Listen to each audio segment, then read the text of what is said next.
Hi, this is Matt from tracyandmatt.co.uk, and here I have the eagerly awaited HTC Touch Pro. As you can see, they've retained the box design from the HTC Touch Diamond. So let's just open up and have a look at what we get inside. See, plastic box inside, which is quite sturdy. So if you need to keep this, if you're the sort of person that wants to keep the box pristine, then you'll certainly be able to do so. Secured either side with plastic tape.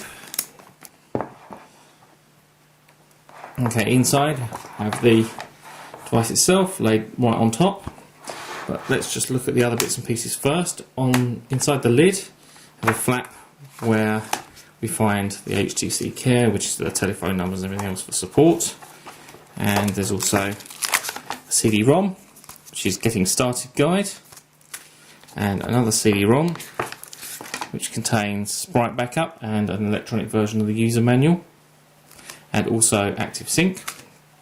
So that's everything in the top part there. The Touch Pro itself is just underneath, and we're going to look at that in more detail in just a second.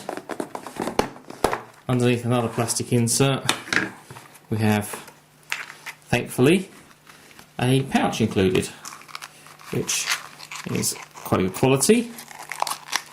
There's a Velcro bit inside that stops it going all the way through, so it can be pushed in from either end without falling all the way out the other side. And also the interior is very soft and designed to actually clean the screen of the device when you push it in and out each time. So quite a good idea. Also inside we have a set of headphones, a wired headset with an inline microphone, which is HTC branded, as you can see there. Push button, but no volume control. Enhanced mini USB on the other end, and we'll see headphones. Pretty standard for HTC, and these are typically quite good quality. There's a sync and charge cable, which is a mini USB variety. Covers for the headphones, the spare stylus, and then the charger itself, which is a USB style charger with adapter that plugs on there for UK. And finally there is a battery in the bottom, which is not totally dissimilar to the Diamond battery, but it is higher capacity at 1350 mAh. So let's look at the Pro itself.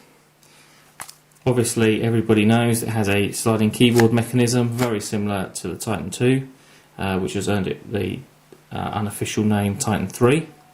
So closed up, let's have a look at the front. We have a forward facing camera, have a 2.8 inch diagonal display, which is VGA, so 480 by 640.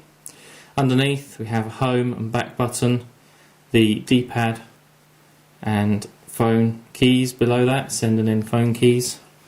If I just pull off the protective cover, we can see that a little better. Touch sensitive D-pad, which has zoom functions very much the same as the Touch Diamond.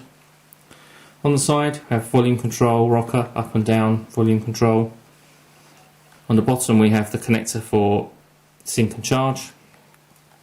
Space for the stylus, which is non-telescopic, hooks in the bottom. On the top there's a simple power button.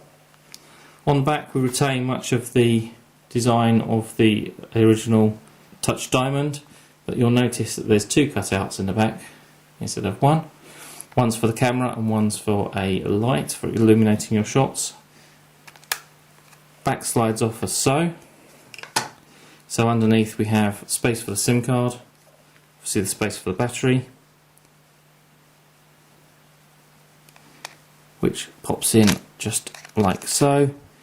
And also, unlike the Diamond, there is a micro SD card slot, which is going to be a very welcome addition for many people who missed that on the Diamond itself.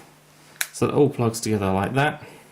Quite a neat package, obviously a little bit larger than the Diamond, so let's compare that just now. You can see very similar design, rounded corners on the top rather than square corners. From the front you could think they're exactly the same device, but it's when you turn it over we see a difference in thickness, and obviously there is a significant difference in weight.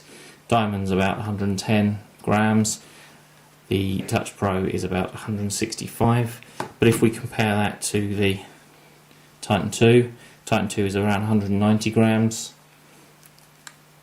so it's about 30-ish grams, 25-30 grams heavier. So the Touch Pro is a little bit smaller, and obviously the benefit of that VGA display. So opening up, we can see the keyboard. Incidentally, a number of questions that we've already had. Does the screen tilt? No, it doesn't. It's not the same as the Titan 2. The screen doesn't tilt. It is fixed. 5 rows of keys then for your full QWERTY keyboard. There are some additional function keys. There's an SMS, MMS button, email button, and a function there with brings up the internet. Good quality keys, little smaller than compared to the Titan 2.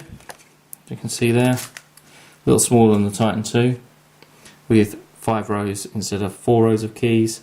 So there are additional keys because there are actually number keys in their own right rather than a shift function.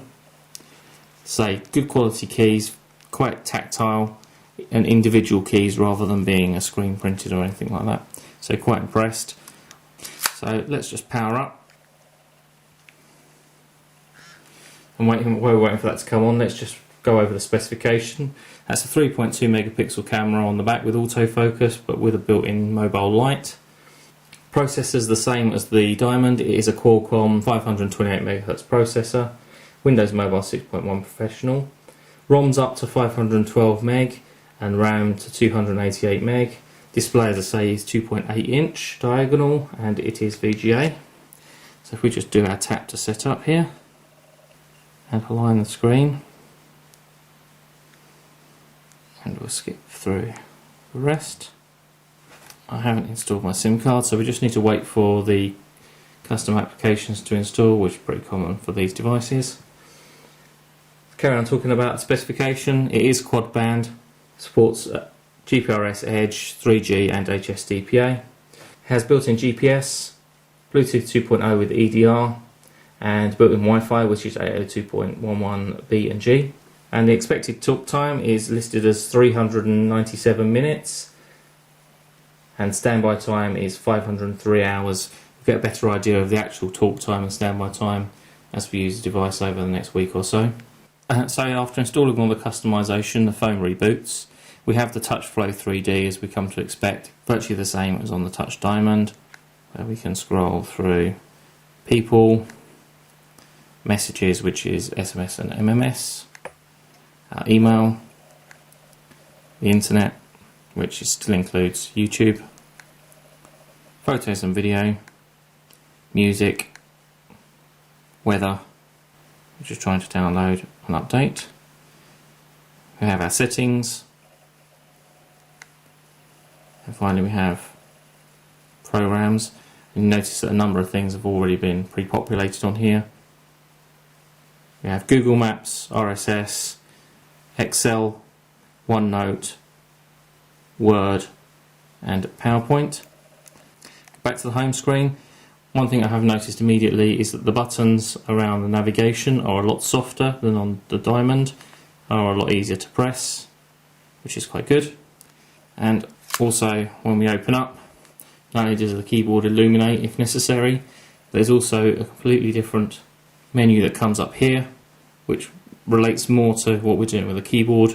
It brings up email, messages, bookmarks, web search, calendar, tasks, notes and contacts, also call history and phone.